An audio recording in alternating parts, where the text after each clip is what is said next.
students. Yesterday we did discuss about the uses of friendly microorganisms and beneficial microorganism और microbes. आज हम लोग next topic पढ़ेंगे जो है हार्मफुल माइक्रोबीज. इन हार्मफुल माइक्रोबीज के का क्या हमारे लाइफ पे इम्पैक्ट पड़ता है या ये हार्मफुल माइक्रोबीज कैसे हमें अफेक्ट करते हैं उसके बारे में हम लोग जानेंगे. फर्स्ट ऑफ ऑल एक टर्म है यहाँ पे पैथोजेंस. इसके बारे में आप लोग समझ लीजिए.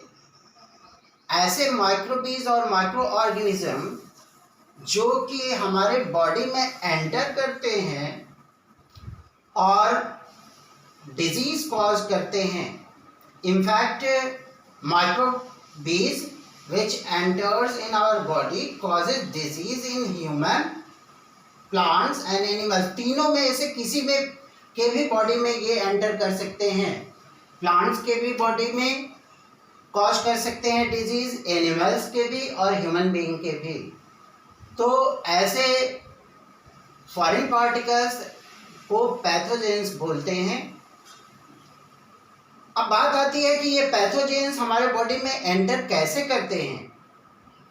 तो आपको बता दूं, जो the air which we breathe उसके थ्रू ये हमारे बॉडी में एंटर कर सकते हैं. The water which we drink उसके थ्रू हमारे बॉडी में एंटर कर सकते हैं. और the food which we eat उसके थ्रू ये हमारे बॉडी में एंटर कर सकते हैं.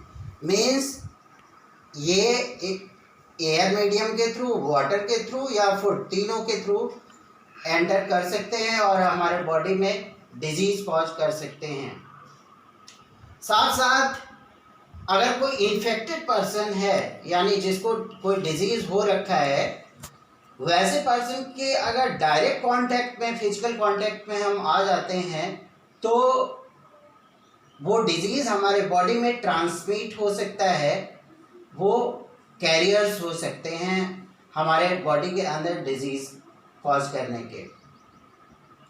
तो ऐसे डिजीजेस को जो कि स्प्रेड होते हैं वन पर्सन टू अनदर, और the diseases which can be spread through air, water, food और direct contact, direct physical contact, उन डिजीजेस को कम्युनिकेबल डिजीज कहते हैं. The disease which can spread through air, water, food या physical contact से. किसी से भी अगर इनमें से जो डिजीज स्प्रेड होता है एनिमल्स की बॉडी में, ह्यूमन बीइंग के बॉडी में या प्लांट्स के बॉडी में, वो डिजीज कम्युनिकेबल डिजीज में आता है. जैसे ट्यूबरकुलोसिस हुआ, टीबी हुआ, चिकन पॉक्स हुआ, कॉमन कोल्ड हुआ, कॉलरा हुआ. ये सारे ऐसे डिजीजेस हैं जो कि एयर, फूड, वाटर या फिजिकल कांटेक्ट के थ्रू ट्रांसमिट हो जाते हैं.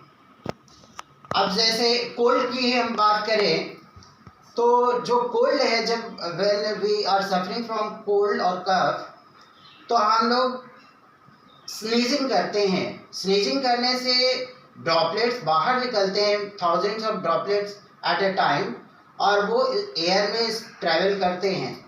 अगर नियर बाय में कोई पर्सन है और वो जब ब्रीथ करता है तो एयर के थ्रू उसके बॉडी में एंटर कर जाते हैं और वो भी पर्सन के सफ़र करने के चांसेस बढ़ जाते हैं. उसी तरीके से, और इसका बेस्ट एग्जांपल आजकल करेंटली चल ही रहा है, आप लोग देख ही रहे हैं, पैंडेमिक सिचुएशन जिसके लिए पूरा इंडिया ही सफ़र कर रहा है, इनफैक्ट पूरा वर्ल्ड ही सफ़र कर रहा है.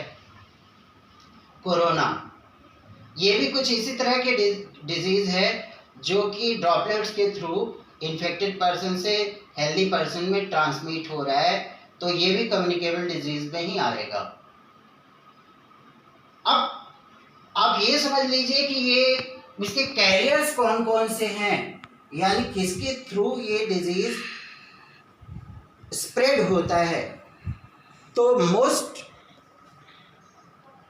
फ्रिक्वेंट कैरियर्स में फ्लाइज, मॉस्किटोज इंसेक्ट्स आते हैं।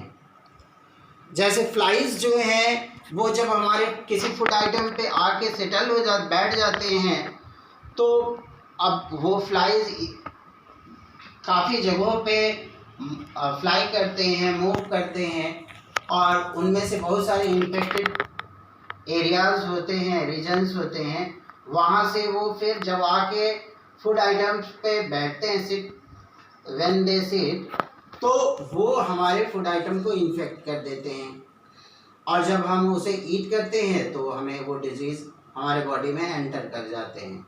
उसी तरह मॉस्किटोज बहुत सारे डिजीज़ के कैरियर्स हैं, जैसे मलेरिया है, डेंगू है। Malaria female anopheles mosquito and dengue female aedes mosquito की वजह से स्प्रेड होता है। तो इन डिजीज़ेस को चेक करने के लिए यूजुअली जो मॉस्किटोज होते हैं, ये जहाँ पे वाटर कलेक्ट रहता है वहाँ पे ये ब्रीडिंग का प्रोसेस करते हैं। तो अपने आसपास अपने लोकेलिटी में वाटर का कलेक्शन नहीं होने देना है। अगर वाटर कलेक्टेड है तो वहाँ पे हमें केरोसिन ऑयल कुछ ड्रॉप्स वहाँ पे उस वाटर में डाल देने हैं, ताकि ये मॉस्किटोज की ब्रीडिंग का प्रोसेस ना होने पाए। तो जैसा कि मैंने पहले ही बताया कि ये केवल ह्यूमन बीइंग में ही डिजीज़ नहीं कॉज होता, प्लांट्स और एनिमल्स में भी होता है। ह्यूमन के डिजीज़ के बारे में अगर बात की जाए तो मैं एक चार्ट आपको दिखा रहा हूँ। This one is the look at here, there are many diseases, उनके सोर्स दिए हुए हैं और वो कैसे ट्रांसमिट होते हैं।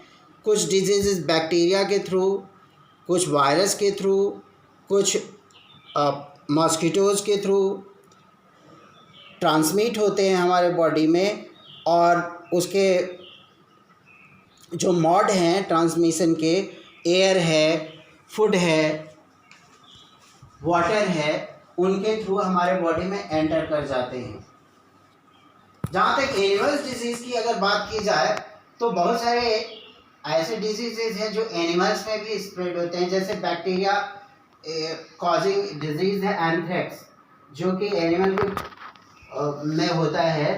उसी तरह एनिमल के फुट एंड माउथ डिजीज़ है, जो कि वायरस कॉज करता है।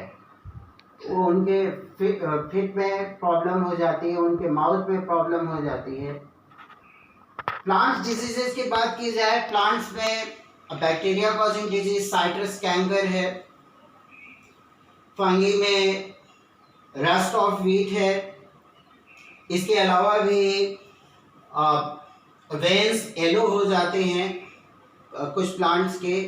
तो इस तरीके से एनिमल्स में भी डिजीज कॉज होता है, प्लांट्स में डिजीज कॉज होता है, और ह्यूमन बीइंग में भी डिजीज कॉज होता है।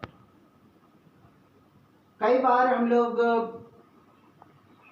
जब हम लोग ईट करते हैं डिफरेंट फूड आइटम, तो कुछ ही देर के बाद हमें हमारी बॉडी अनईजीनेस फील करने लगती है, हम वोमिटिंग वगैरह करने लगते हैं, और हमें हॉस्पिटल जाने की ज़रूरत पड़ जाती है, डॉक्टर के पास।